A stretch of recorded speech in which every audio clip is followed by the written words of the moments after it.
I'm a big fan. We kind of talked about this throughout the conversation, but also earlier in a safe way, but exposing people to adversity and challenges. The teachers I remember are the ones who kicked my butt in school. Mr. Perry, 10th grade biology. Like I didn't think I was going to get out, and I was so happy with a B plus. And I couldn't tell you a lick about biology today, but it was the experience of working hard through adversity, not for that subject matter, but as a basis for the next time I faced adversity. Welcome to the Superintendent's Hangout, where we discuss topics in education, charter schools, life in general, and not necessarily in that order. I'm your host, Dr. Sharetta. Come on in and hang out.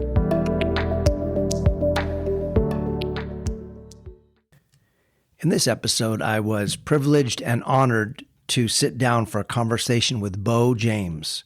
Beau is currently Director and Associate General Counsel for Mobile and Artificial Intelligence at Meta.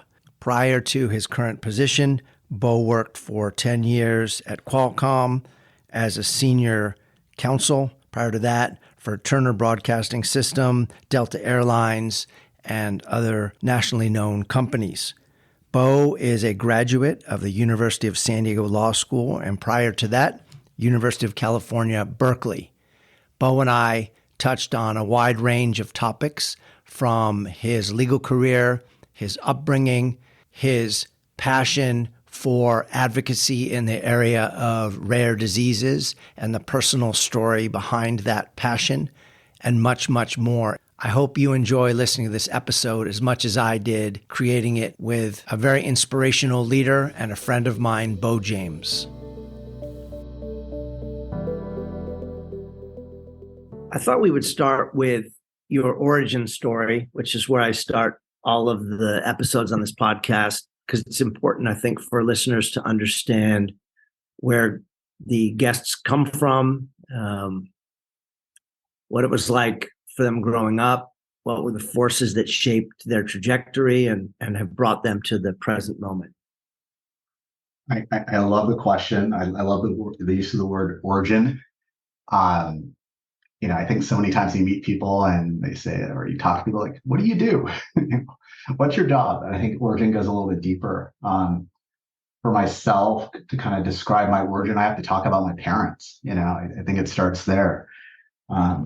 My mom, Elizabeth, she was an Army brat, born right after the war, lived in Mississippi, lived in Japan, lived all over the South.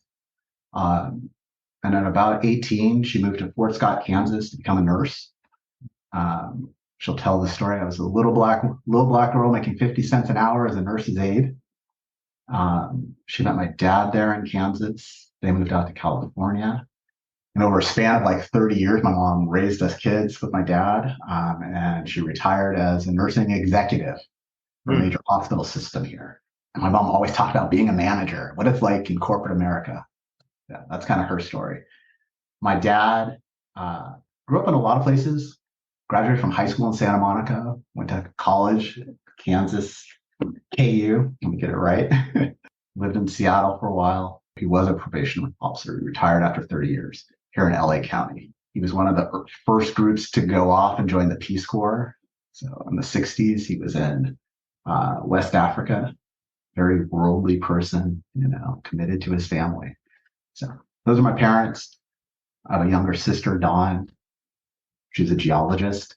She does a lot of climate work right now for a big consulting firm. When I was first born, I was, up through probably about, I don't know how old I was. But we first lived in Santa Monica, small apartment. Then my parents moved us to Inglewood. I was in Inglewood until about 8th grade, if you will. Started school at an elementary school called Parent. Wasn't quite in Inglewood, it was a little bit outside. I took the bus there. It was kind of bus to Parent. I remember that. I was there until about 2nd grade. And then around 2nd grade, halfway through 2nd grade, my mom moved me to Seeds UES. I don't know if you know that school, Korean No. Seeds. It's known as the lab school now. So this was an experimental school attached to UCLA, if you will. Oh, wow. And so super fortunate. It's a school that sits in the middle of this forest in Westwood, and you have these wide open classrooms. One of your podcasts, you're talking about how you walk into a classroom and you give the thumbs up or thumbs down based on the amount of materials on the wall. That resonates with me. This place was clean. And you had teachers coming out of the School of Education, like not quite experimenting, but using the latest techniques on kids. And so it was a great place to learn. Went to Crossroads for middle school, graduated from Santa Monica High School for high school. So 8th grade, we moved to Santa Monica, moved out of Inglewood. High school, ran track for school, played a little football, played a little soccer. Wasn't quite intellectually curious, I would say, but, school wasn't super difficult, and I just kind of, went through it. When it came time to make decisions for college, I look back after, sent my first kid to college and how competitive and difficult it is to go to college. I just kind of, I grabbed the UC applications, picked 4 schools. And I said, well, if I get into Berkeley, it's the best school, I'll go there. I was playing basketball and I met someone and I'm like, hey, I think I should apply somewhere else. Maybe I should apply to Stanford. She's like, nah, you don't want to apply to Stanford, whatever she said. I'm like, you know what? I don't know who you are, but I agree. I'm not going to apply to Stanford. UC's, that's the way to go. Fortunately, it worked out. Went to Cal. An amazing life experience. Wide open. From this kid who's growing up in Southern California to arrive there and just have the world in front of me, The only subject I really enjoyed in high school was history. So I went to Cal as a history major. I just studied everything. I had a great time. I wasn't like over the top in terms of studies, but I just really, looking back on it, it was one of those classic great experiences. I got to experience a lot there.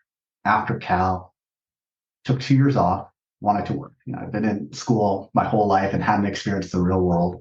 So I had a couple of jobs. Worked at the Gap for a little while. Remember the Gap? I worked at one of the retail stores. They had a great program where for college juniors, they would train you as an assistant manager. So, when you talk about career stuff, we can look back at that moment as being very defining and very important.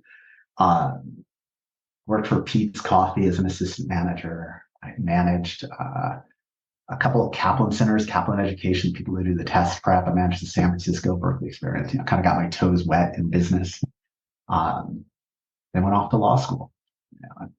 I'll cut it there. We can talk career stuff, but I just got to hit you with a lot. Love any questions, No, thank you. Thank you for that. You grew up in an interesting time in LA. Well, there's never a not interesting time in LA, right? Yeah. So I know you're approximately my age. So as you were talking, I'm like going back and doing mental math and trying to figure out somewhere in there was O.J. Simpson and White Bronco. Somewhere in there was Northridge. A lot of tectonic shifts. So I'll say what was probably the most defining. So when I was in high school, the gang violence, the crack epidemic in Southern California was insane. Like it was horrific. I remember being told like, hey, as a young Black man, you are a rare species in LA. You should either be dead or incarcerated. I think great parents, but I really think about my dad. So my dad is a probation officer. He worked in the camps, LA County camps. And so this is where kids would be sent, when they got in trouble, not prison, not jail, but these camps. And he would work these shifts where, he might go off to work on Friday, have to work over the weekend, and he'd come home on Monday. And so every weekend, it seemed like every week, but every weekend we'd go visit him like on Sunday. My mom would take us up to the camp where he was working. And I'd go there and I'd see these kids who weren't much older than me, like with all their freedoms taken away, just kind of off on a different path. I remember I was in this room and there was this kid, his name was Roscoe, a couple years older than me. And I remember saying, I was in elementary school. I remember we were talking about something. I'm like, yeah, like cursive is really hard. Like I'm having a tough time with cursive, And Roscoe was like old enough, like he would have been in high school. And he said to me, yeah, like it's really hard for me too. And I'm like, dang, like you're older than me. Like you're supposed, like cursive should not be hard for you. Like just, there were just these little moments. Again, having my parents there, having that great support system, but just these little moments that made it a little bit easier for me to just kind of like steer clear, like, I don't want to get in trouble. Like, I got to be a little extra careful. So You had your own built-in scared straight program. that's right. That's right. Let alone if I did anything, my dad. You thought your mom was taking you to see your dad, but it was right. Conspiracy. Like, hey, that's exactly right. So both your parents were in professions that were service professions, right? Really serving others, and not that the laws doesn't imply serving others, but there's certainly nursing is entirely service of others, and your dad to a great degree as well. What led you into the law? As we're having this conversation, the connections are kind of coming through, but probably definitely in high school, I thought it was bizarre that you could get in trouble, serious trouble, and never have anyone explain to you how the law works. Maybe in church, thou shalt not kill, go through your 10 commandments. Maybe in school you get a little tiny bit of it, but the nuances and the complexities of the law that you can understand as a teenager, like no one ever teaches that to you. It's just like, oh, that doesn't seem right. Like that's kind of broken. So it was kind of sitting there for me. I had an uncle who was a lawyer in San Diego. I didn't know him well. He passed away when I felt relatively young, and we never had conversations, but we never talked about his work. But he was always just a very prestigious person in our family. And then I think the other piece, so going to Crossroads, going to UES, I was exposed to a lot of kids who their families were much more wealthy than my family would ever be. Movie stars, let's call them captains of industry, had the nicest cars, and I didn't want to be broke. I was just like, you know what? And not maybe when I was first, maybe when I was in high school and college, it was like, I don't want to be broke. Like from a consumer, child of the 80s, like consumer minded, but it's like, I want nice things. I think as I got older, it was much more financial flexibility. I think I'd describe it as financial independence, not having my debts dictate decisions that I make. And for me, a legal career seemed like a good path to those outcomes.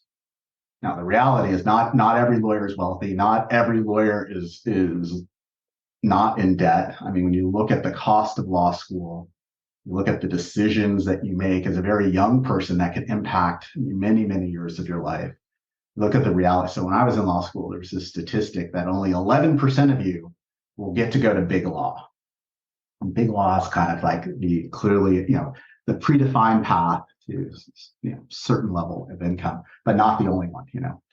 There are many other ways to do well financially in the legal profession, but that's minuscule. Like that's like, you go to a small law school. I went to USD there in San Diego for law school. You go to a small regional law school, sometimes the odds are very much stacked against you if you're not going to a Harvard or a Yale or one of those big schools where it's kind of predefined. Do you teach your own kids about financial planning and those sorts of things? I know I was just having a conversation with a colleague, and I always say very proudly that my daughter has started financial planning really young. Like her first summer job, she started paying into a 401k and started her own Roth IRA, Awesome. and no one told me how to do that when I was a kid.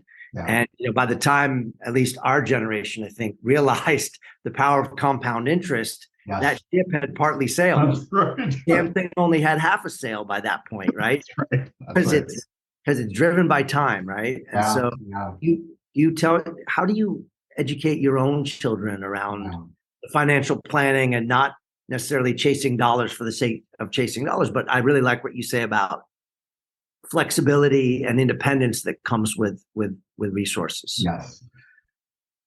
So I wish I could say that, I sit my kids down at the dinner table and I commence the lecture, because they look at me like, who the heck are you and what are you thinking, old guy? Like, isn't there work you should be doing? But it's the things I try to expose them to, the stories I try to tell them about. So my youngest son is into investing in the stock market. I said, all right, I'm going to contribute $200 to your account. I'm going to set up your account, but here's my requirement. I want you to find companies that you're passionate about, that you use their service. Go study them a little bit and come back to me and let's talk about you investing in them. That's what my dad did for me. I was an early investor in Apple. Didn't hold on to it, wish I had, but it was like that. I'm like, oh, Apple computer, amazing. My son, who's off to college, he sent me a note and said, hey, Dad, I want to get a credit card. Why do you need a credit card? You know how I feel about debt. You know how I feel about credit. I need to, establish my credit rating. So, I've won some, I've lost some. He got one. You just sign up. You sign your name. You don't have to have a job. No, then you got a credit card. But we talked. I've talked to him about my experiences with having a credit card and debt, and let's talk about what 26% interest looks like. Let's talk about when you miss a payment and the impact there, and let's compound that over time. So I try to sneak it in as lessons, but some things you have to experience yourself, and learn the lesson. So it's hard. Yeah, and I think it's an interesting process, right? As the generations shift in the way we parent our kids, and as families, ideally, hopefully, each generation kind of does a little bit better financially than the previous one, even though that trend seems to be reversing in America overall. That's a different topic. But the challenge is really to raise children in an environment where they're both appreciative and also understanding that, the finances are resources that need to be cultivated and protected and nurtured. Yes. It's just not everybody can be a TikTok influencer and, That's right. and make a living from it. That's right. It's not very few. No, that's right. And I also feel that, some of the best life lessons come out of failure, come out of pain, come out of, not having the outcome that you expected. And so, it would be great. I can swoop in there and save the day, whatnot, but what, you got to fail a little bit. You got to deal with adversity so that you build upon that going forward. So you go to law school, and as typical law school, second year, third year, you start to narrow your focus and kind of decide kind of what you're going to do. Talk us through that process, and then how that led to your first job, and then ultimately to where you are right now in your career. Sure. So law school was a trip for me. So I was a little bit older, in that I had worked a little while. I was accepted into the evening program at USD. I helped with costs. I could work during the day, study a little bit, kind of defer costs there. I remember my first day. I'm going to say this person's name because he lives in San Diego. I hope he hears this. Jason Oda, guy, went to UCLA. We're sitting at this fountain before the orientation, and this older gentleman walks up to us and says, what do you hope to get out of law school? And I'm like, man, I just want to survive. I have no idea what I really got myself into. I just want to survive. And Jason says, well, I'm here to do well. And I'm like, man, I thought you were my friend. What is going on? So that was the first indicator what law school is going to be about. And then the second indicator was this older gentleman who came and spoke to us, turned out to be the dean. And his welcome ceremony, his welcome speech was about not just hoping to survive, but to actually thrive at USD. And I'm like, I'm done, man. I am done. So, so that was the welcome. You have no idea what law school's like until you actually show up there. in terms of classes that in retrospect, really, like first year is hard. It's supposed to be hard. It is one of those experiences where, hey, we're going to chew you up, we're going to break you down, and then we'll rebuild you. And that first year, that first semester is about breaking you down. I had this professor, Paul Woolman, who I will always remember. He went to Yale, and Yale law school professors are known for being the toughest. And Yale law school professors that teach he was my contracts professor. Your contracts professors, all the movies are about contracts professors. They're just brutal. And Wilmoth was known for every year making someone cry in class. And he did. My year, someone's bawling, not just crying, but just like ugly crying in the front of the room.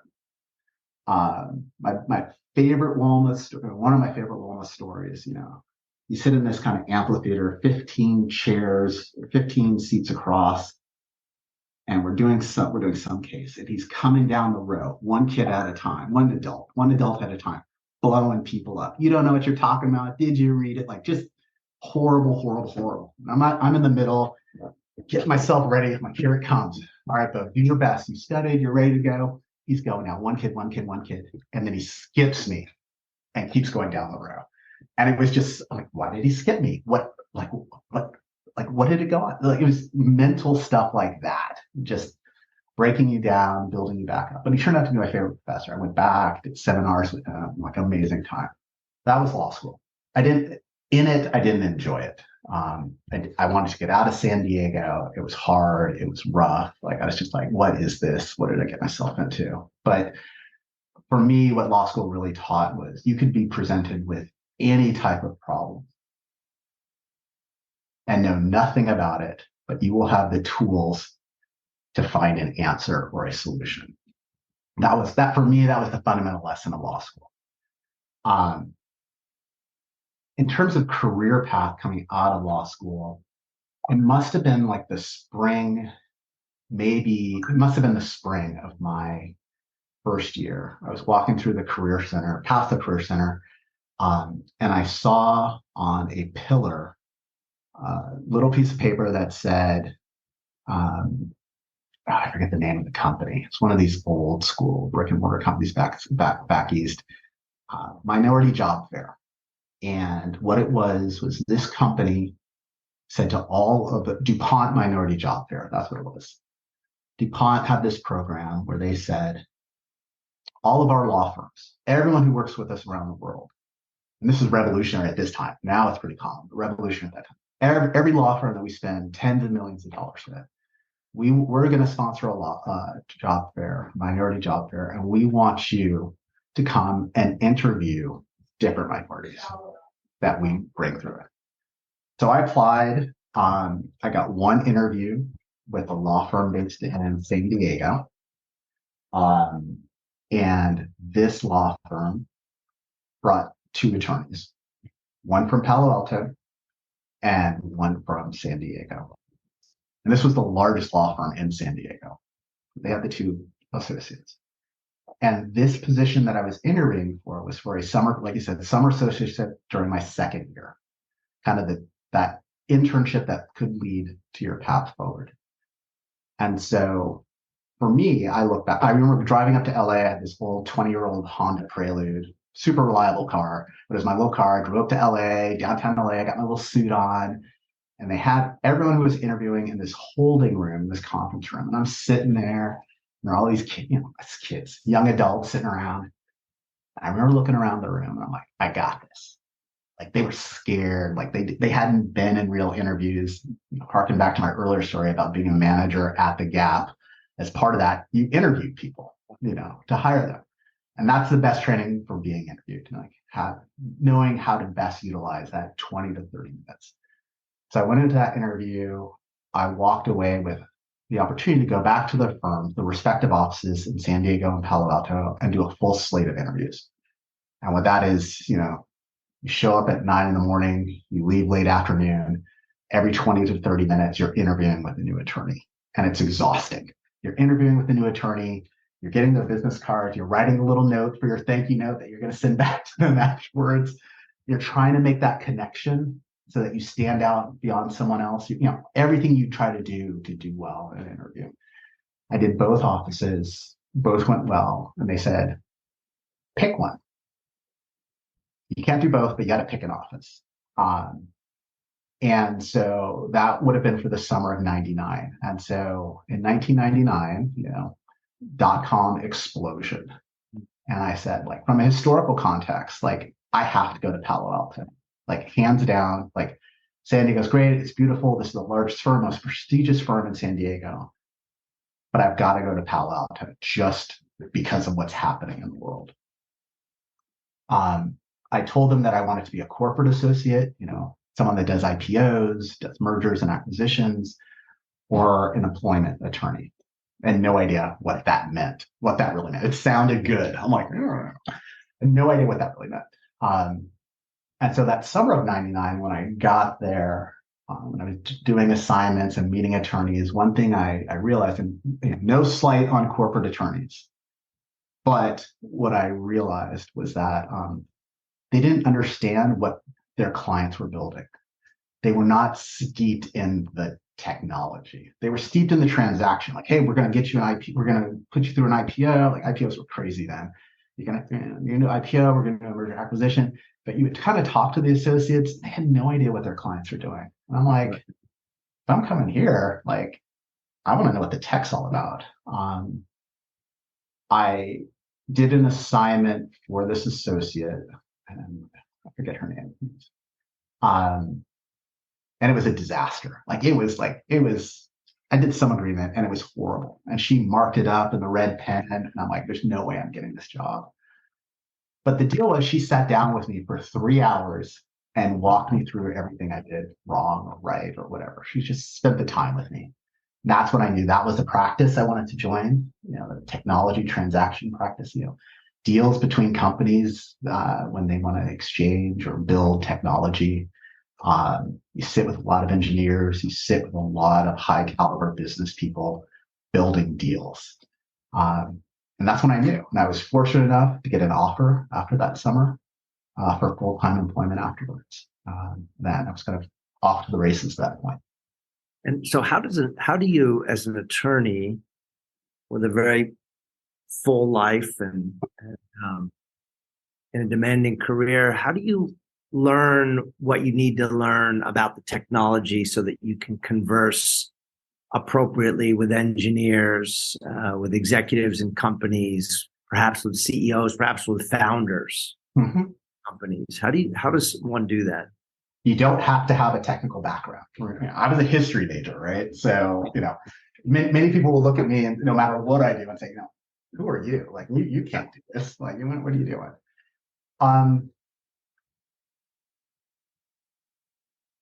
A lot of time, like, if you have a solid foundation of certain technology, those new and improvements are just a step above.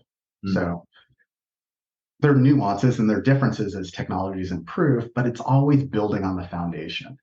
And so there was, when I was at the firm, there's this incredible attorney, and she would teach a class to the new attorneys saying, like, you could do any agreement based on 4 basic agreements, like an NDA, professional services agreement, software license agreement, one other agreement. You can construct any type of agreement you need based on this core foundation. And it's true, it worked, in terms of dealing with engineers, a couple of thoughts. When an engineer comes to you about a project, this is a default of all attorneys. You're doing risk assessment, like good, bad, 0, 1, oh, this will never get off the ground. And that's okay. And that's part of what you do. But you never tell an engineer that their product, you never tell them that their baby is ugly, right? Because this is someone that has poured their passion into it. And they're coming to you because they need you to help solve a problem. And if you're open and you're honest, but you help them get through, an engineer's like anyone else. Like, I want someone committed to work through the problem. I think about I was catching up with an engineer that I used to work with. He was at Meta for a while and he took some time off. I was in a very difficult position. He had had a difficult time with another attorney on the team, and he'd gone to our supervisor and said, I need someone else. My supervisor said, okay, Beau, I need you to jump in. And our very first meeting, he's explaining this super complex technology and business plan that he's trying to put together. And I said, you know what? Let's talk about this in terms of baking a cake. What are our ingredients? What does our oven look like? What are we doing with the results of this cake? What kind of icing are we doing? And so converting a complex topic into something that we can mutually understand, it helped a lot. And show no fear. I want to get back to that strategy of kind of reduction, right? In a minute, but I had this anecdote that popped into my head. I remember that you and I at one point had gone to a football game together. And at the time you were working with a company that was piloting this or trying to get this product off the ground that was like a portable TV, right? That was, and like it never took off, or maybe the technology morphed into something else. But then, and I remember people going, "Oh, that's the dumbest idea. Like, who would want to have a screen that's like this big when you could just get a big plasma TV?" So I just always chuckle about that because I'm like, great idea, maybe a few years too early, maybe because it wasn't integrated with a phone. That was it. That technology, let's call it out because there are great people in San Diego who worked on it. Flow TV, Media Flow is the company. This notion of, hey, we're going to stream content over, over the airwaves to your mobile device, either as a portable device, the same handle portable device, or a phone. The phone was the first one. And I'll say 10 years too soon, right? Because today we could not imagine not being able to stream to a portable device. I think when I look at my career and what I do, what keeps me going is I get to work on the cutting edge of technologies, things that brilliant people dream up, and I play a small part in helping them bring that forward. And sometimes it's too early, sometimes it lands. It's fun. It's really fun. So I noticed on your LinkedIn profile, you mentioned AI. Yeah. And it's obviously front of mind for just about anybody today, and certainly in my field of education. In fact, I just had an interview in the last couple of days that's going to come out in a week or so with an author who wrote the leading book on AI in the classroom and how teachers can leverage artificial intelligence, specifically language learning models like a ChatGPT type of model to empower students, but also at the same time keep kids safe. And it's complicated and it changes every day. What is your work? I know there's a lot you can't talk about specificity-wise in terms of your work, but just philosophically, what does your work look like in the area of AI, and what should a layperson like me be thinking about in this space? Yeah. So I think it's okay for me to name companies. So for 10 years, I was at Qualcomm there in San Diego. I was waiting for you to name them, but that's fair. Totally fair. Yeah, don't worry. Yeah, we're good. So I was at Qualcomm for a very long time. And then I had an opportunity to join, at the time, what was known as Facebook, now known as Meta. And I was brought on, as a standalone attorney to work on deals related to artificial intelligence.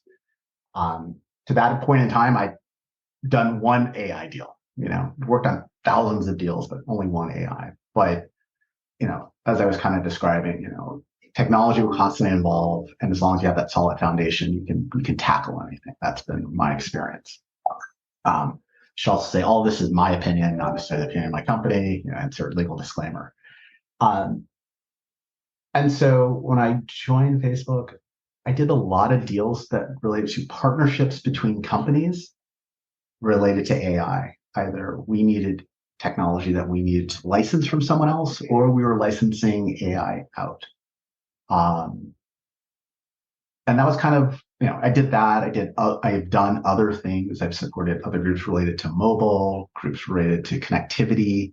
Um, I've built out a team that I support, related to AI, also now related to strategic alliances.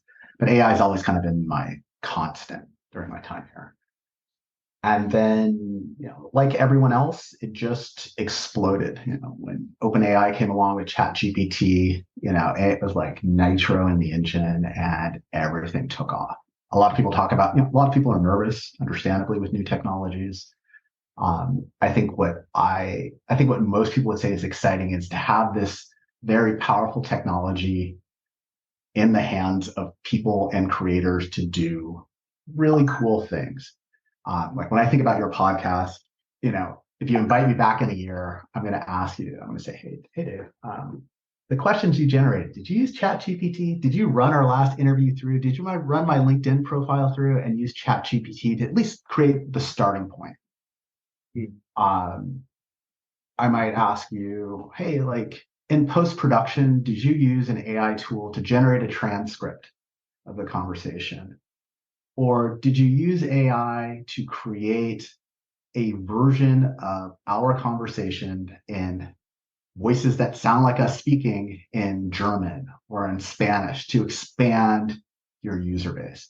And if you come back to me and say, yep, Beau, I did it, and I paid the extra $50 a month for those services to expand the reach of my podcast because either I've got new customer or new listeners or new advertisers because these tools enhance my business, I would say like, wow, like this technology has really taken off, and it's doing what people expect, or what people are anticipating today. But it's still super early. It's very early.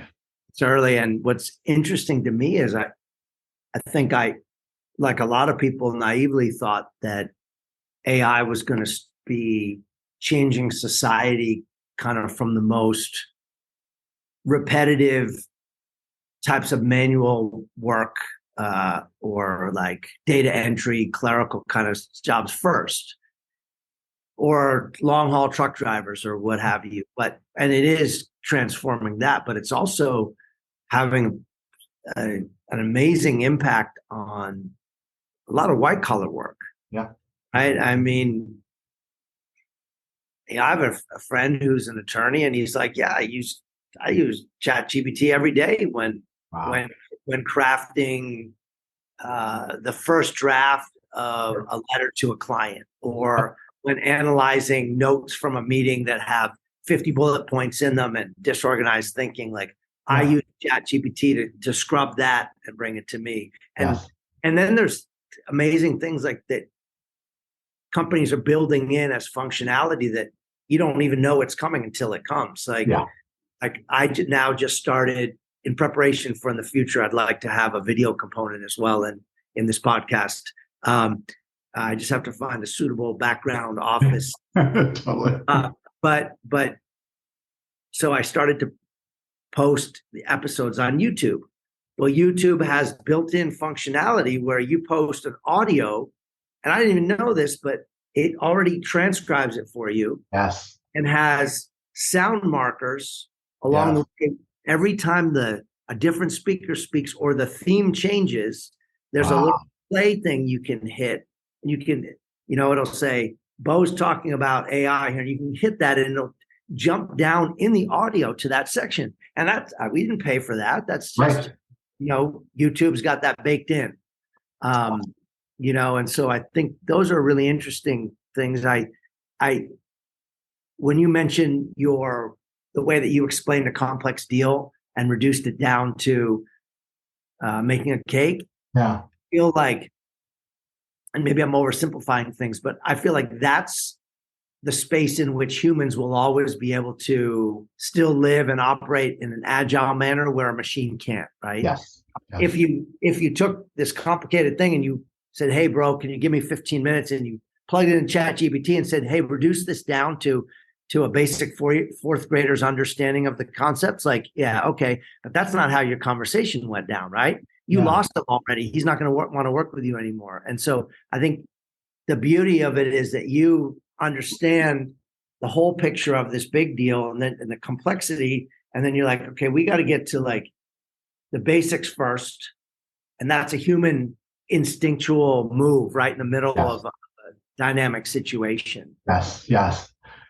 No, totally agree. But the technology is also amazing. Like like yes, there are nuances. There will be different sets of skills that I think that people will bring to the table that a machine will never be able to replicate.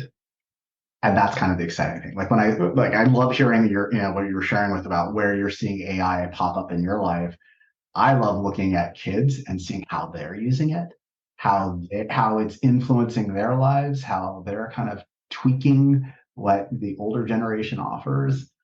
And I kind of looked at them and I'm like, that's good. That's going to be really cool. When that use, that form of technology or AI would be amazing. And it's true for all technology, like you got your mobile phone and I'm going to take pictures, I'm going to record video, but you look at these kids and these creators and the way they use these phones, how much that's advanced technology. I think it's true for all technology and it's cool. It's exciting. I'm sure that it's going to transform.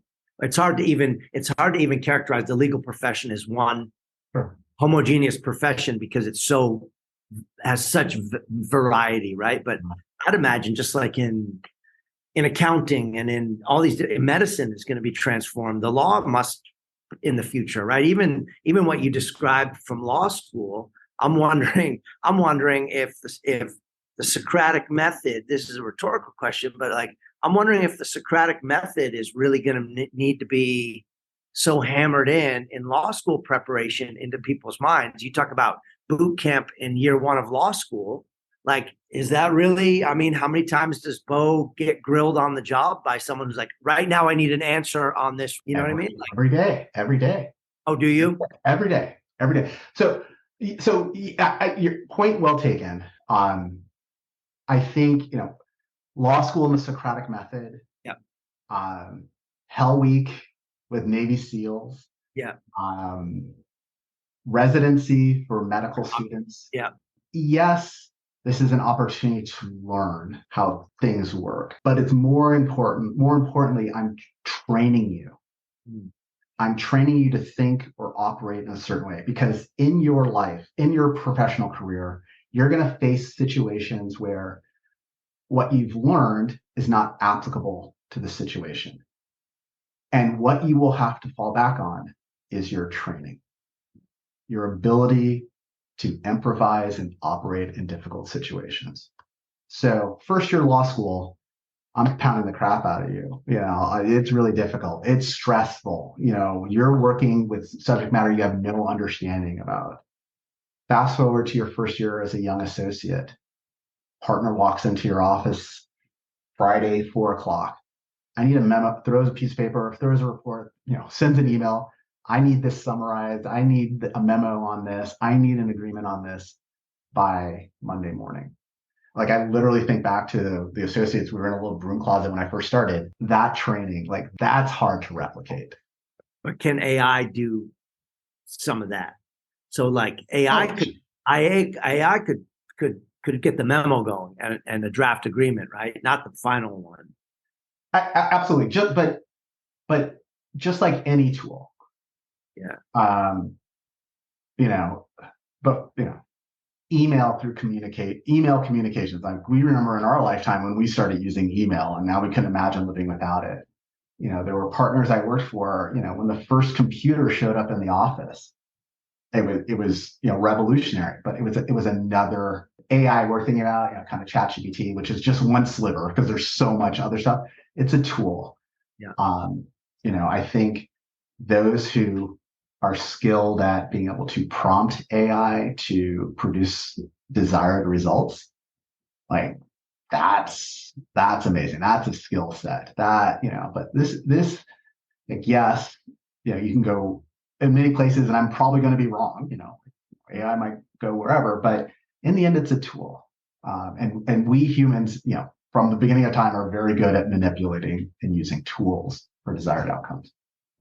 Henry Kissinger and one of the founders of Google, whose name I'm going to blank on, and one other author, just came out with a book on AI. I'm not sure Henry Kissinger actually wrote it, but his name.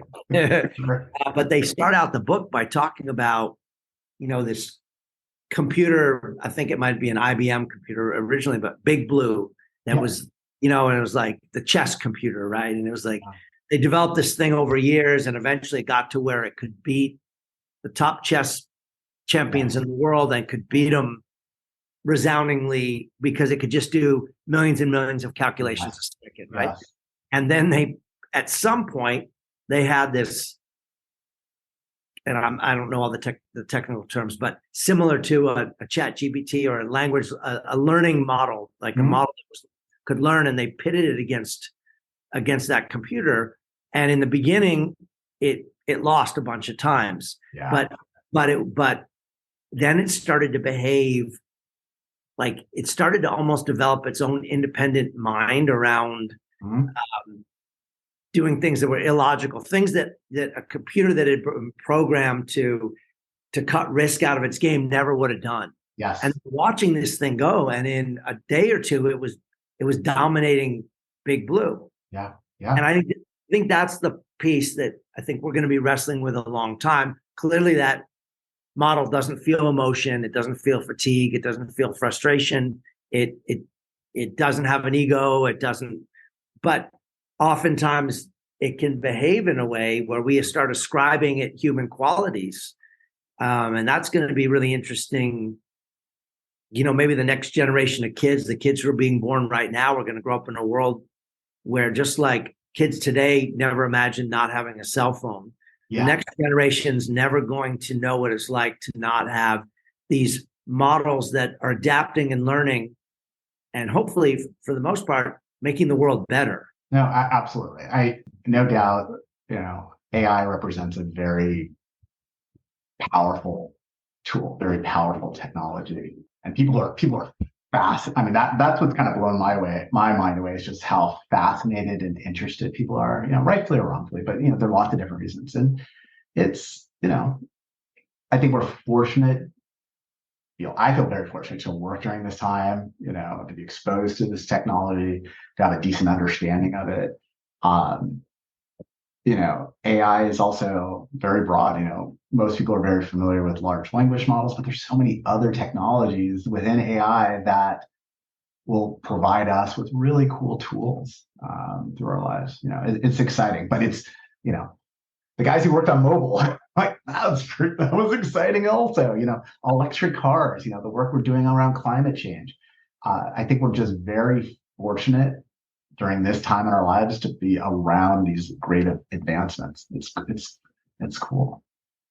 How can schools better teach and prepare students for a job like yours in the future? This will go back to your earlier point. If there's any kid or any young person who's listening to this conversation and said, like, wow, Beau said something, it really motivates me. I want to be a technology licensing attorney, or I want to focus in AI. Even if you're in law school right now, maybe if you're a junior associate, I'm going to tell you it's too late. Yep. Like the next wave of technologies that will need the skills that I utilize as part of my job, they're just like that spark is just going off in someone's head, and it will pass AI. It will be the next wave of technologies. So I answer that question. I want to answer that question in a way like, don't focus on the technology where you are, because your skills will be needed at the next level. To answer your question directly in terms of schools, when I look at my own experience, what can educators do? It's continuously building that foundation. I'm a big fan. We kind of talked about this throughout the conversation, but also earlier, in a safe way, but exposing people to adversity and challenges. The teachers I remember are the ones who kicked my butt in school. Mr. Perry, 10th grade biology. Like, I didn't think I was going to get out, and I was so happy with a B+. And I couldn't tell you a lick about biology today, but it was the experience of working hard through adversity, not for that subject matter, but as a basis for the next time I faced adversity. Professor Walnuth, USD, this guy's insane, smartest guy I've ever met. But I worked through it. He turned out to be a good guy, and I learned how to navigate it. If you come to work in my area, or just the law in general, clients come to you because they've got a problem and they need someone who's really smart to help them solve that problem. And a lot of times, sometimes, not all areas of the law, but many times, those problems have never been seen before, or the facts are very unique. What experiences can you draw on to solve this problem? And I think, that's an important part of education. That's an important area that educators serve. I also think exposing young people to different people in their community, like you're doing with this podcast, I remember what it was like as a kid, and speakers would come like, in one ear, out the other. But you never know when that day is going to happen, when the right kid is listening to the right speaker and something will change their life. And I think that educators, you have to be persistent in that, because it makes such a difference. And it might be, if it's 1 out of 24, 1 out of 30, whatever your class size is, and it makes a difference in that kid's life, totally worth it. Like no matter every Friday, you do this, and totally worth it. Makes a world of difference. And I think I'll stop talking on this point and answering a question. But like in terms of pure subject matter, when I look at my own kids, they don't understand the technologies that they interact with. Difference between Wi-Fi and cellular. Why does my Wi-Fi work at home, but it doesn't work when I drive around? What does it mean to have one of these phones? How do these companies make all this money when I have this phone? What do these terms mean when I click yes or no? Who wrote this long agreement that my dad did? Beau did. Some point in my career, I wrote it. But it's, as we talked about the challenges of AI, the challenges of any technology, I think that we don't do unless you're specialized, we don't do a good job of understanding like how it works. Yeah. And I'm not saying you have to be able to build it, but there are people in our communities who are able to teach that at a level so that you can conceptually understand what's going on. And I think that's what makes me sad about my kids. When I talk to my kids about the apps they use, I'm like, hey, does it like bug you, that you're like uploading all these pictures, or you're doing this and doing that, and they say it disappears, but like it can still be captured. Like, do you like think about it? Nah, it's cool. Like, really? Like, no one cares what I'm doing. I'm like, all right, man. Like, right? Do you know what I do all day? That kind of thing. That would be the last thing I would recommend. It's interesting that you mentioned that. My mom is one of these people who was like 30, 40 years ahead of her time. And she founded an organic food co-op in our living room in 1975. Wow. That if she'd waited 10 years, could have been the start of Whole Foods. And yes, we'd be doing this call for my private jet or whatever. But one of the things that she did was she had this thing, like she was very careful about what technology I could be exposed to as a kid, because her theory was that it would take away my creativity if a machine would do something for me. So I remember I desperately wanted to get a radio, and I was like 10, 11 years old. And so for Christmas one year, I get a crystal radio kit from Radio Shack. A do-it-yourself, build your own kit. And my grandfather and I sat and welded this thing together. And her whole thing was like, you want a radio? You got to build it. Yes. So, yes. And then that's how I got into, and I remember it only had AM and didn't have a speaker. It had one little earbud for one ear. Yeah. But I learned how to build, the very, very basics of a radio. But I was like, oh, I get it. Okay, this is how this works.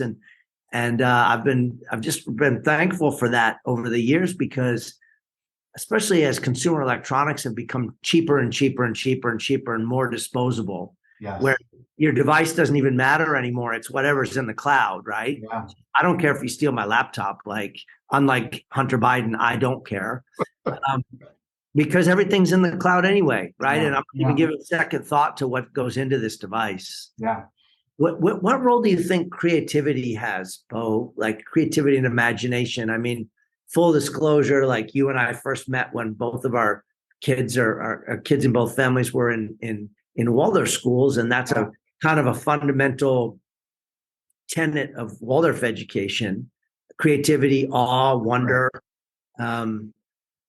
What role should that play in a successful person and a successful professional's life, do you think? I would say it's probably the most important characteristic. I was having a couple stories. So I was having a conversation with my son. He's off first year law school. He's in a STEM program, and first year, so it's hard. So I'm loving it. I'm like, yeah, it's hard. Like that's what I want to hear. It's just like, Dad, this is really tough. Like I don't understand. And I was just talking. I'm like, I suggested to you, because you have this natural inclination towards mathematics and sciences, to go into engineering, because you're good at it, and engineers are very good at problem solving. There's a very important methodology and skill set that you'll learn, and even though you don't necessarily have to become an engineer, but you'll learn these skills. And I said, I know you will excel at this because you're a charismatic, likable human. There is depth, there is creativity to who you are. I can walk into his room and he's got hundreds of the most complex Lego sets that he's built, and it's just those things. So that's one, personally, like where I see it important. When I hire attorneys, I don't care where you've gone to school. Maybe I care a little bit about your firm, but I really want to know how you solve for the unknown. I really want to get in there and test your ability to creatively solve problems. Because I know when you come work on my team, someone's going to sit in front of you, the most brilliant, rocket scientist, PhD, amazing engineer is going to sit down in front of you with a white sheet of paper or the back of a napkin and say, I need to construct a deal around this. And more than just constructing a deal around this, I need you to predict the future in terms of what could go wrong with respect to this deal, and protect me and the company with what could go wrong. It's unknown technology and an unknown possibility. And no school, no experience can teach to that, but it's your creative mind with the training you have that will help you get there. So 100% behind creativity. It's what's needed at that cutting edge, It's such an interesting theme that I didn't anticipate would keep cropping up in these podcast interviews. And I've been asked from time to time from staff who I work with, well, why do you spend time on this podcast? Like, how does that connect to our lives and our jobs? And I'm like, well, so if and when you decide to actually listen to an episode or two, you'll see that it directly applies. Yes. Educators should be reflecting upon and wrestling with the concept of creativity and critical thinking, and the difference between creative problem solving and just mad chaos. That's right. Yeah, and what true collaboration means, and where you take a stand, and where you compromise. All these different pieces, like those Absolutely. That's we were reflecting on. I spoke to a couple different people on here, and I was talking to a journalist the other day about 9/11. And that after 9/11, the federal government hired screenwriters. The CIA hired screenwriters to help predict future possible attack, because it turns out that somewhere in some bad, there's only been about 10 million movies made about destroying New York and LA, right? Right. In one of those, someone flew a plane into a hijacked the plane and flew it into a building, and the fuel was what destroyed the building. So, that was a screenwriter that nobody paid attention to at the time. Yeah. It's really a fascinating thread. I want to pivot a little bit. And first, I want to thank you, Beau, really for your time. You've been very generous, and I'm always aware of and thankful for guests for taking time out of their day. I want to pivot a little bit to your family, your family story. your LinkedIn profile and what I know of you personally indicates that a central part of your energy and thought and work is going towards advocacy around rare diseases. Yes. So I was wondering if you could share with us a little bit about your journey and your family's journey in that area. Absolutely. No, thank you for asking. It is, this experience has defined so much of who I am. I think, just turned 50, you go through midlife and you have this moment, you're like, what's my purpose? Why am I here? I'm halfway done. Like, what will be my mark? Yeah, you're halfway done if you've been eating your vegetables. Right. That's exactly right. That's exactly right. Hopefully thinking. And I don't know if I want to go full balance 50. But 10 years ago, my daughter Maya, she was diagnosed with a rare disease. It's a disease, the broader category is called Batten's disease. She has a specific type called CLN2 Batten's disease, or more specifically, she has the atypical type. I'll kind of break all this down. So Batten's disease is a lysosomal storage disorder. And, flashback to biology, Mr. Perry's class, if you will, the different organelles within a cell, and one of them is the lysosome. And the lysosome is responsible for recycling waste that's in a cell. And so Maya she inherited a genetic defect that causes her lysosomes to not produce enough of a certain enzyme to break down waste materials. And so over time, her cells, in particular her neurons, get sick and they die.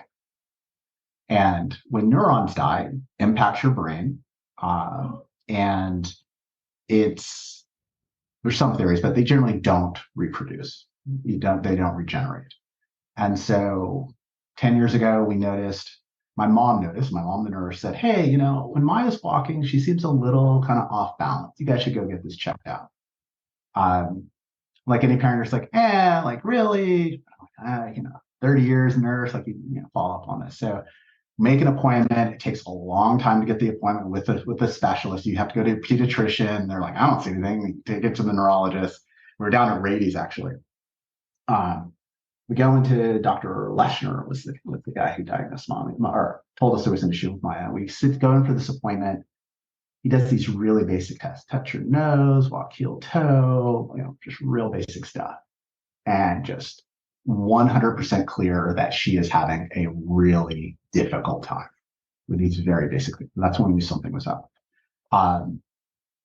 We then wound up working with Dr. Friedman there, who actually got us to our diagnosis. And, in the rare disease community, something happens and there's a problem. So for us, it was ataxia and Maya's problems with walking. Traditionally in Batten's disease and the type we deal with, it's the kids will have seizures. The doctors will try to treat seizures, but the medication doesn't quite take. And you go through like a battery of tests, and eventually someone says, let's do genetic sequencing. So another big San Diego company, Illumina, they brought down the cost of genetic sequencing.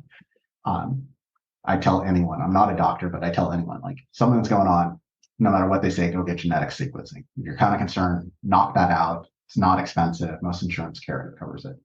And that's when we came back with like, hey, Maya's got the defects for Batten's disease, CLN2 Batten's disease. However, when you look up this form of Batten's disease, the known cases, the vast majority of cases are kids between the age of 4 and then they pass away when they're 12. Maya was, 10, 11, and not at the tail end. And so we're like, what's going on? Like, she's a little bit different. And there was this one article that we were given about a Dutch family who had older kids, near adults, with this form of Batten's disease. We're like, we're not Dutch. Like, what's going on? Like, what? So, there wasn't, at the time when we were immediately diagnosed, there was not a treatment. We would go to people and say, we'd go to conferences like, hey, we're here, we're representing our daughter. She has CLN2 Batten's disease. She's 11 years old. And they're like, what are you, like, fake Batten's? Like, she's too old. Like, they can't, like, horrible stuff. What do they And think so they were thinking you just didn't know what you were talking about. I had someone tell me, like, what do you have faith balance? Like a very prominent person in the community said Jeez. that was pretty devastating. That was pretty devastating. And so initially, a lot of the work that Suzette, my wife, and I did was finding other families with this form of bad disease. Because when you find other families, you can come up with natural history, you can be accepted and get access to treatments. And so we spent a lot of time finding other families. Right now we're up to like 35-ish, and you imagine Maya was the third case published with this disease. Third public case out of 7 billion. Exactly. And we had to find 33 others, and we found them. And that was massive for us because at the time, we call them the classic ones, for the younger kids with this form of Batten disease, there was a treatment called enzyme replacement therapy, where the companies developed a synthetic form of the missing enzyme, and the plan was to inject it into the kid's brain to slow down the progression. And so we had heard about this, but we had this outlier form of the disorder, and to be eligible, we had to educate researchers. Like, nope, we're here, we're part of the community, like we need to be a part of this. So a lot of people in San Diego we did this massive campaign fighting for Maya. A lot of that was raising awareness, funding other types of research, like getting the word out there. That was part of my career always helped with this, but at the time when I was at Qualcomm, I supported the marketing team. And being around creative marketers, you learn how to get your message out there. And that helped a lot with fighting for Maya. So Maya was a part of the compassionate use program, so she got pretty early access. That was another fight. We can do another podcast on how you get that going. She's been on this treatment for 7 years. It has slowed the progression. It has not stopped it. It's not a cure. She can't walk on her own. She can't eat on her own. Speech is very difficult to understand if you haven't been around her, but she's sharp as a whip. Like she will call you out, just like any 20-year-old will do. And so we're very fortunate, but we're also, what is the next technology? My wife has taken on, heroically, the FDA, where she's got your lawyer skills may come in handy. No. So everyone talks about the lawyer skills. It is the spouse of a lawyer. Yeah, that's true. Yeah. So the latest generation of technology, gene editing, gene therapy, amazing breakthrough. The inventor, I think she won the Nobel Prize this year. There's a lot of promise, and there are treatments available. The FDA has not approved these treatments in the United States. So you see these companies taking it abroad. So the next technology we need to prove that it's safe, And so the next round of technology that we need is currently being tested on a little boy in Brazil. And I say tested, but it's being treated, but it's being tested to get the FDA comfortable. And so Suzette speaks on a lot of panels at the FDA, with the FDA, helping them understand that, since we are dealing with a progressive terminal disorder, we are educated and capable of making difficult decisions about access to treatments for our child. And it's a tough one, but she's doing amazing work, along with many others, amazing work to get those treatments available. So.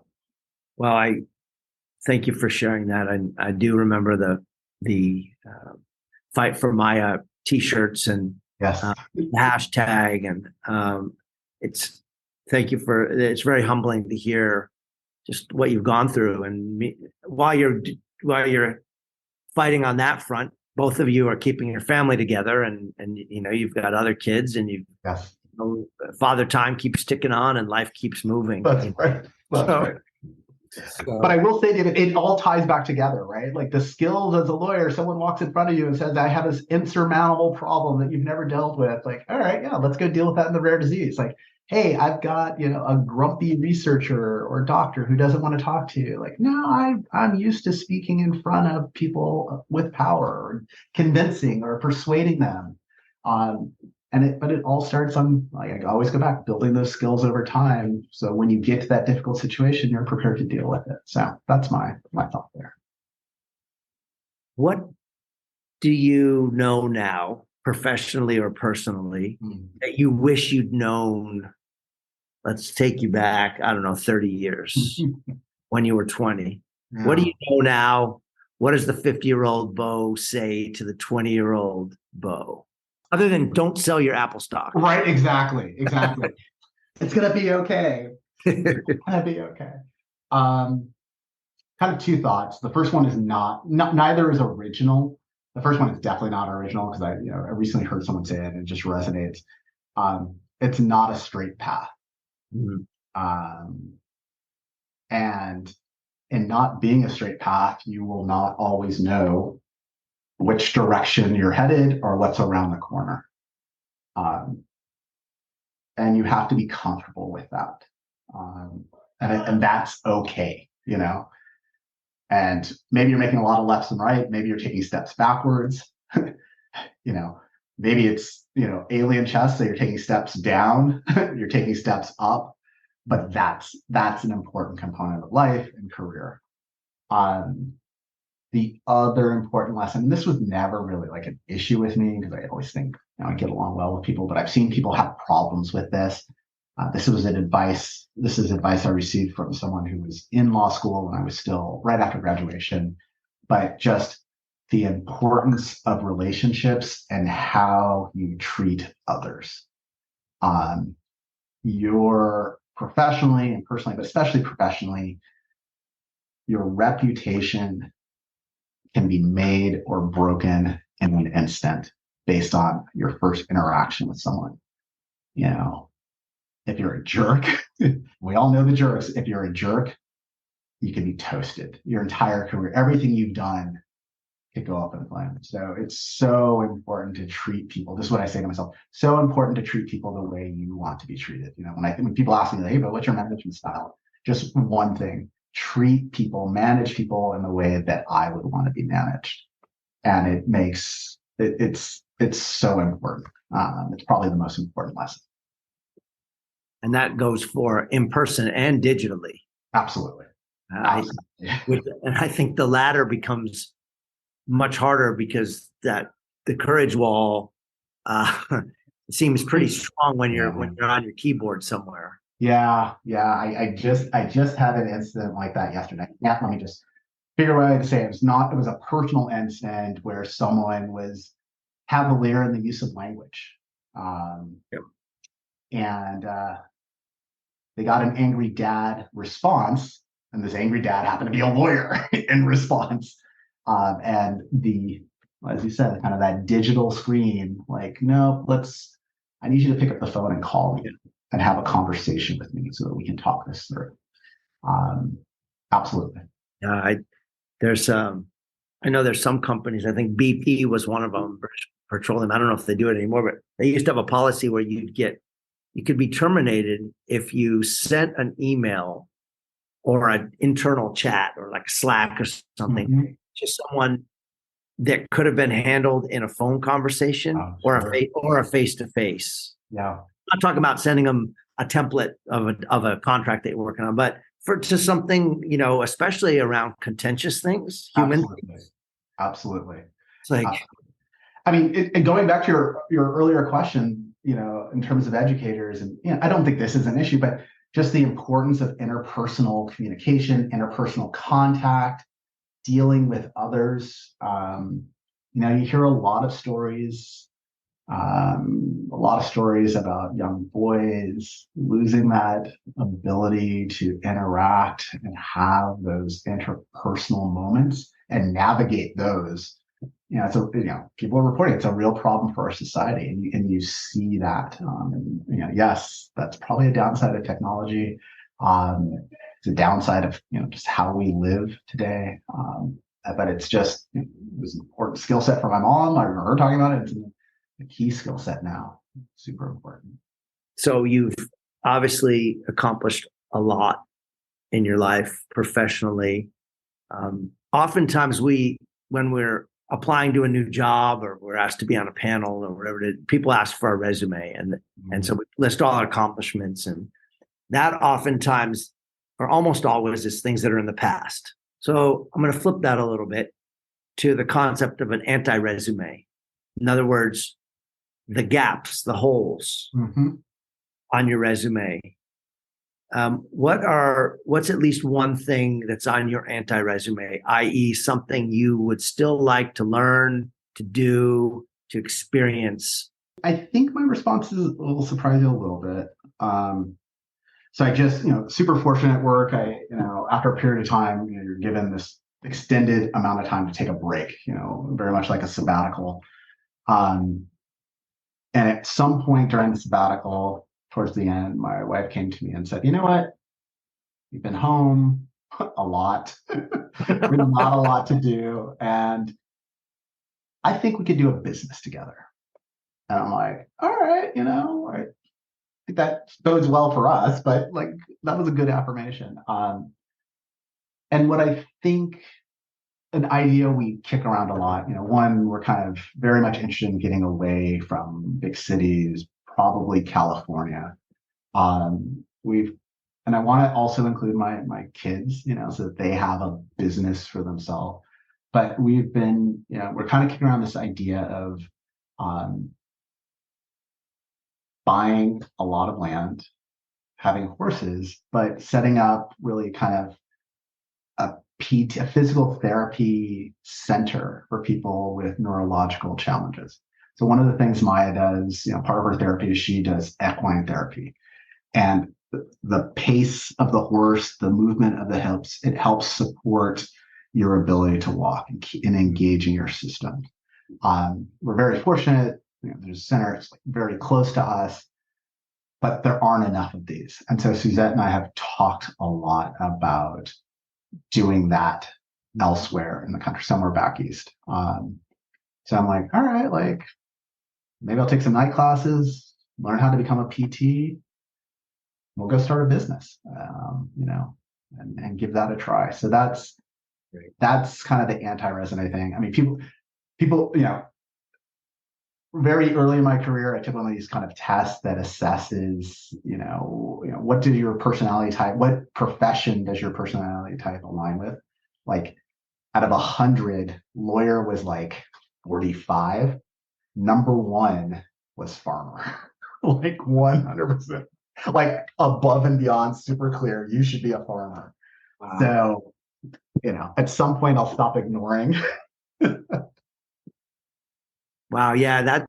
And those tests are funny. I took one when I was in high school. I might have said this on a different episode, but I took one in high school that was a pencil and paper one. We're talking about like 1984 or something. Yeah. And of all of the things that came back, mine came back something that I don't even think people know what it is. It's a soda jerk. It's the guy in the soda fountain who pulls the lever to fill the soda, your root beer sarsaparilla float back on Main Street in small town America. And I've never forgotten that. And I don't drink soda. And I mean, I guess I must have put something down in there that I'm socially awkward and I'd like to serve others and maybe anyway, soda jerk came out. So I think you're on a much better path from your career assessment than I don't think soda fountains don't exist anymore. So did they exist in 84? Like, were they still around? I think my school was using assessments from the 60s. That's right. I think it was some old dusty thing that the counselor was like, "Oh, part of my job is to do career assessment." Yes, no. I remember that, and peoples were coming out with really cool professions. Like, "Oh, I'm going to be an engineer," and they're like, "What are you going to be?" I'm like, "Soda jerk." So I'm glad you ignored it. Well, even if I'd wanted to, I don't think I could pursue that job. That's pretty funny. Is there anything, before I ask my last question, is there anything that we have not touched on today, Beau, that you would like to to add to this conversation. It's been a real pleasure. I appreciate your candor and your openness and your thoughtfulness. Is there anything that we haven't touched on? I don't think so. One, thank you for having me. It's great to chat. We haven't spoken in a long time. Thanks for inviting me. I'm very open to feedback. So like if your listeners, Beau, you said this, what does it mean? I'd love to come back and chat again and follow up. And, this is fun. I appreciate the opportunity to just, share my experience. So many did that for me, and like, hopefully I'm able to do that for others. Yeah, I really appreciate that. And are you still mountain biking? No, I'm all Peloton. Okay. Like the whole deal of not having to pack up and go somewhere. It's like, okay, I've got 20 minutes. I'm going to go in the garage and I'll hit the bike. and also the whole deal with not having to fall off. I shared your story recently with a friend of mine. When I turned 50, I thought it'd be a good idea to buy a new mountain bike and go out and mountain bike. And someone told me, a buddy of mine who'd mountain bike, said, you got to get the clip-in pedals, bro. Oh yeah. So I got clip-in pedals, and where I live, there's dozens of miles of dirt trails. And so it's been great, except that every time I go out, I fall. Oh. And I had this humiliating experience where I fell on the side of the trail because, you lose your speed and you can't unclip fast enough to go over. And I'm there and I'm tangled up in my bike, and a much younger female rider comes down the mountain coming towards me, veers over to the side with a shocked look on her face, goes, sir, are you okay? Do you need help? And so after that, I took a little bit of a break. Yes. Maybe I need to do the Peloton. It sounds a much more efficient and safer way. Although you do have to clip in and out. Like I will let you know, that's a major problem. If I'm falling on that, then I just need to give up together. But maybe someday, we'll be able to meet in person to do episode 2.0. I could come up to LA, or if you're ever in San Diego, and we could grab a bite to eat and do episode 2.0. I'm going to finish with this question. This is something I put to all of the guests. You have the opportunity to buy a billboard on the side of the freeway. I don't know what the closest one to you is, the 5 or the 405, anyway, there's about 20 freeways near you. So the busiest freeway, you get the chance to put a billboard up that has Beau James's message about life, about work, about and anything you believe deeply in. And you've got about 3 seconds to convey that to motorists as they go by. What does your billboard say? All right. I'm going to take your question, not answer it in the way you expect, and do it a little bit different. What I'm going to do with the billboard is tear it down. There are 2 states in this country, I believe there are 2 states where billboards are banned. Hawaii and Vermont. It makes a difference. Anything maybe I'm being too hoity-toity, but anything I could share on a billboard in 3 seconds isn't worth it. I'd like to sit down and chat with you for a couple of hours. Let's talk about it. So I think that's a fitting final point for today's conversation. And it brings back together those streams of divergent thinking and critical thinking and creativity. Awesome. So I appreciate that. I'm just glad you didn't turn around and go, what would you have on your billboard? I had one guest and he goes, I don't know, man, you really got me stumped. What would be on yours? I'm like, I usually, you know me off here, my language is peppered with words that probably shouldn't be on the side of the freeway sometimes. So I'm just glad I didn't drop any of those during this conversation. I remember this is young people listening. Yeah, I really do appreciate your candor and creativity and everything you do. And I'm honored that we had a chance to reconnect, and let's not let it be this many years that go by.